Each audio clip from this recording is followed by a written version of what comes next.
নমস্কার বন্ধুরা, কেমন আছেন সবাই? গল্প যেখানে সত্যি চ্যানেলের আরো একটি নতুন গল্পে আবারও আপনাদের সকলকে স্বাগত জানাই। না, নতুন ঠিক বলা যাবে না, কারণ আজকে যে গল্পটা বলবো সেটা গতদিনের গল্পেরই প্রলম্বিত অংশ। এবং আমরা বলেইছিলাম অরুন্ধতী দেবীর চরিত্রের এতগুলি দিক রয়েছে, সবগুলিকে যদি আমাদের গল্পে আনতে হয় তাহলে গল্পগুলি অনেক বড় হয়ে যাবে। তাই আমরা দুটো পর্বে অরুন্ধতী দেবীকে ভাগ করে তার চরিত্র বর্ণনা করার চেষ্টা করছি মাত্র। তাই আবারও মনে করিয়ে দিই, আমাদের চ্যানেলে নতুন হলে অবশ্যই আমাদের চ্যানেলটিকে সাবস্ক্রাইব করে একটু পাশে থাকবেন। বেল আইকনটিকে প্রেস করতে ভুলবেন না, যাতে পরবর্তী গল্প খুব তাড়াতাড়ি আপনাদের কাছে পৌঁছে যায় তার জন্য। আর আমাদের গল্পগুলো যদি একটুও ভালো লেগে থাকে তাহলে একটা লাইক, একটা কমেন্ট আর একটু শেয়ার করে দেবেন কাছের মানুষদের সাথে, যাতে আমরা পৌঁছে যেতে পারি আরো অনেক মানুষের কাছে। গতকালের পর্বে ছিল অরুন্ধতী দেবীর মানে নুকুর গানের দিক এবং ছবি আঁকার দিক। আজকের পর্বে অর্থাৎ দ্বিতীয় পর্বে আমরা রাখছি অরুন্ধতী দেবীর চলচ্চিত্র অভিনয় এবং পরিচালনার দিকটিকে। বাংলা সিনেমায় সুচিত্রা সেনের জনপ্রিয়তাও ম্লান হতে বাধ্য তার মতো বহুমুখী প্রতিভার কাছে। অরুন্ধতী দেবীর কথাই বলছি। অনেক বেশি সমকালীন তিনি। তিনি অভিনীত চরিত্ররাই বুঝিয়ে দেয় শুধুমাত্র জনপ্রিয় নায়িকা হওয়ার তাগিদ তার ছিল না। 1950 থেকে 60 দশকে সুচিত্রা সেন, সুপ্রিয়া দেবী, সাবিত্রী চট্টোপাধ্যায়, সন্ধ্যা রায়, মাধবী মুখোপাধ্যায়ের পাশে তিনি ছিলেন বিশেষ এক নক্ষত্র। একাধারে অভিনেতা, পরিচালক, প্রযোজক, সুরকার, নৃত্য এবং সঙ্গীত শিল্পী। গান নিয়েই তার এগোনোর কথা ছিল, গতকালের গল্পে যেরকম আমরা আলোচনা করেছি। অথচ কিভাবে যেন চলে এলেন অভিনয়ের জগতে। 1952 সালে নিউ থিয়েটার্স প্রযোজিত একটি নতুন সিনেমা, যার নাম মহাপ্রস্থানের পথে, এর জন্য নতুন অভিনেতা এবং অভিনেত্রী খুঁজছিলেন পরিচালক কার্তিক চট্টোপাধ্যায়। পাওয়া গেল অভিনেতা বসন্ত চৌধুরীকে আর অরুন্ধতী দেবীকে। আর সেই শুরু। 5-এর দশকে চিত্রনাট্যকার বিনয় চট্টোপাধ্যায়ের উদ্যোগে নিউ থিয়েটার্সের মহাপ্রস্থানের পথে এবং যাত্রিক ছবি দুটিতে অভিনয়ের পর তার জনপ্রিয়তা প্রসঙ্গে সাংবাদিক রবি বসু লিখেছিলেন, নিউ থিয়েটার্সের মহাপ্রস্থানের পথে ছবিটা নিয়ে তখন বাজারে ভীষণ হইচই। তার চেয়েও বেশি হইচই ওই ছবির নতুন নায়িকা অরুন্ধতী দেবীকে নিয়ে। ওরকম সুন্দরী নায়িকা তখনকার দিনে আর কেউ বোধহয় ছিলেন না। তার উপর দুর্দান্ত অভিনয় প্রতিভা। সব মিলিয়ে দর্শকের কাছে অরুন্ধতী দেবীর আকর্ষণ ছিল ভয়ানক। উত্তম কুমার তখনও স্টার হননি। অরুন্ধতী দেবীর সঙ্গে বকুল ছবিতে অভিনয় প্রসঙ্গে তিনি বলেছিলেন, ওর সঙ্গে যখন অভিনয় করতাম তখন খুবই সতর্ক থাকতাম। আমার নিজের অভিনয়ের মধ্যে ইন্টালেকচুয়াল ফ্লেভার মিশিয়ে দেওয়ার চেষ্টা করতাম, না হলে মার খেয়ে যাবার ভয় ছিল যে। এমনকি মার্জিত স্বভাব তার, অভিজাত চেহারার জন্য অরুন্ধতী দেবীকে বলা হতো ওম্যান অফ ক্লাস। তার দীর্ঘ অভিনয় জীবনে বৈচিত্র্যময় সব চরিত্রের মধ্যে এই কথার সত্যতা সংরক্ষিত আছে। ক্ষুদিত পাষাণ ছবিতে অরুন্ধতী দেবীর নির্বাক অভিনয় সহজে ভুলে যাওয়ার নয়। ফিজিক্যাল এক্সপ্রেশনের মাধ্যমে অভিনয় করা মুখের কথা নয়, এবং তা বলেই তপন সিংহ বলেছিলেন, ছবিতে ওর নীরবতার মধ্যেই লুকিয়ে রয়েছে অসংখ্য সংলাপ। কখনো জিন্দেরবন্দির রানী কস্তুরী, কখনো বা যতুগৃহের মাধুরী, আবার কখনো ভগিনী নিবেদিতা। ক্ষুদিত পাষাণ, চলাচল, পঞ্চতপা, মানময়ী গার্লস স্কুল, কালামাটি, হারমোনিয়াম, শশীবাবুর সংসার, ন্যায়দণ্ড, ছেলেকার, বিচারক, জন্মান্তর, টাকা আনা না পাই, কিছুক্ষণ ইত্যাদি ছবিতে বৈচিত্র্যময় সব চরিত্রের মধ্যে বিচরণ করেছেন অনায়াসে।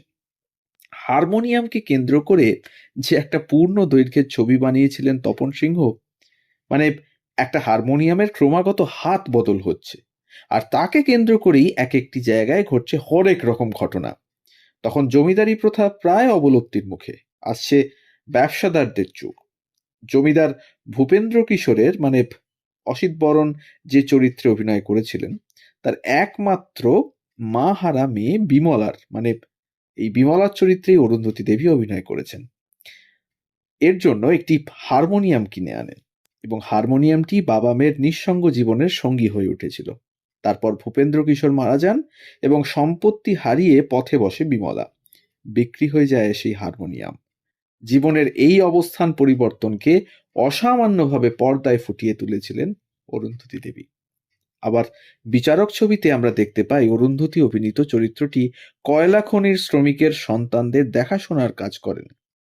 বাড়িতে তার পঙ্গু স্বামী, পেশা আর সাংসারিক চাপে পিষ্ট এক বিপন্ন নারীর কথা ব্যক্ত করেছিলেন তার অভিনয়ের মাধ্যমে। অভিনয়ের পাশাপাশি সিনেমা এবং সঙ্গীত পরিচালনাও করে গিয়েছেন যতটা সম্ভব। অথচ সেই কাজগুলো নিয়ে আলোচনা হয় না, দেখানোর ব্যবস্থা নেই তার পরিচালিত ছবিগুলির। কথাসাহিত্যিক বিমল করের খড়কুটো উপন্যাস অবলম্বনে 1967 সালে অরুন্ধতী দেবী নির্মাণ করেন বিয়োগান্তক রোমান্টিক ছবি ছুটি। এই ছবির জন্য তিনি নির্বাচন করেছিলেন এক নতুন জুটিকে। কে জানেন? মৃণাল মুখোপাধ্যায় এবং নন্দিনী মালিয়ার অভিনয় মুগ্ধ করেছিল দর্শকদের। প্রখ্যাত চিত্রশিল্পী রনেন দত্তর আঁকা ছবির পোস্টার আর ছবির একটি বিশেষ দৃশ্যে স্বপ্ন সম্পর্কিত কথোপকথনই জানিয়েছিল নায়ক নায়িকার অদৃষ্ট। ছবিটি রাষ্ট্রপতি পুরস্কার ছাড়াও পেয়েছিল একাধিক বিএফজে পুরস্কার। সেরা পরিচালকের পুরস্কারও জিতে নিয়েছিলেন অরুন্ধতী দেবী। ছবিটাও তো সুপার ডুপার হিট হয়েছিল। পরের ছবি রবীন্দ্রনাথের মেঘ ও রৌদ্র। আরও পরে পরিচালনা করেন ছোটদের ছবি লীলা মজুমদারের কাহিনী অবলম্বনে পদ্মপিসির বর্মি বাক্স। অসাধারণ অভিনয় করেন ছায়া দেবী। অরুন্ধতী দেবীর চতুর্থ পরিচালিত ছবি দীপার প্রেম। তার পরিচালিত প্রত্যেকটি ছবিতেই তিনি সঙ্গীত পরিচালনা করেছিলেন। তবে প্রথম সুরারোপ করেছিলেন কোন ছবিতে জানেন? 1962 সালে পীযূষ বসুর শিউলি বাড়ি ছবিতে। তার সুরে মৃণাল চক্রবর্তী গেয়েছিলেন রাই জাগো রাই জাগো এই গানটি। এই গানটি উত্তম কুমারের লিপে গাওয়া, আর অমর পালের কণ্ঠেও গানটি ছবিতে শোনা যায়। কারো কিছু হলেই ছুটে যেতেন অরুন্ধতী দেবী। মানুষের সাহায্যে সব সময় পাশে দাঁড়িয়েছেন। প্রতিবন্ধী শিশুদের নিয়েও কাজ শুরু করেছিলেন, কিন্তু নিজের শেষ মুহূর্তে পাশে কেউ ছিল না। চলে যাওয়ার দিনটিও ভারী অদ্ভুত ছিল। সেদিন সন্ধেবেলা একটি কাজে আটকে যান তপন সিংহ। প্রত্যেক দিন বিকেল 5:30 নাগাদ তিনি বাড়ি ফিরতেন। সেদিন ফিরতে মিনিট 10 দেরি হয়েছিল। সেই 10 মিনিটেই সব শেষ। তিনি বাড়ি ফেরার মিনিট 10 আগেই মারা যান অরুন্ধতী দেবী। কিন্তু শেষ মুহূর্তে কাউকে একটা খবর পর্যন্ত দিতে পারেননি। সপ্তাহ দুয়েক ধরে তার বাড়ির ফোন কাজ করছিল না। এই মুঠোফোনের যুগে বসে সে কথা ভাবতে বড় অদ্ভুত লাগে, তাই না? পরে তপন সিংহ এক সাক্ষাৎকারে আফসোস করে বলেছিলেন, আর 10 মিনিট আগে যদি আসতাম, ওকে শেষ দেখাটা দেখতে পেতাম। হয়তো আমায় কিছু বলার ছিল ওর, শোনা হলো না। এভাবেই শেষ হয়েছিল অরুন্ধতী দেবীর জীবন এবং তার স্বল্প পরিসর জীবনের মধ্যে অসম্ভব প্রতিভাশীলতাকে তিনি তুলে ধরেছিলেন দর্শক আসনে। প্রথমে গানের দিক, ছবি আঁকার দিক, মূর্তি তৈরি করার দিক এবং পরবর্তীকালে তার অভিনয় প্রতিভা। তা শুধু নয়, তার পরিচালিত ছবি এবং সঙ্গে সঙ্গে সঙ্গীত পরিচালনার কাজেও তিনি সমান দক্ষতা দেখিয়েছিলেন। তাই কুর্নিশ জানাই অরুন্ধতী দেবীকে আমাদের চ্যানেলের তরফ থেকে। আপনাদেরকে অসংখ্য ধন্যবাদ জানাই আমাদের গল্পটি পুরো শোনার জন্য। যদি ভালো লাগে আবারও মনে করিয়ে দিই, আমাদের চ্যানেলটিকে একটু সাবস্ক্রাইব করে পাশে থাকবেন যদি নতুন হন আমাদের চ্যানেলে।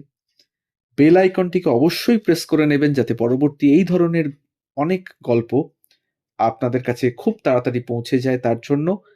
আর একটা লাইক, একটা কমেন্ট আর একটু শেয়ার করে দেবেন কাছের মানুষদের সাথে, যাতে আমরা পৌঁছে যেতে পারি আরো অনেক মানুষের কাছে।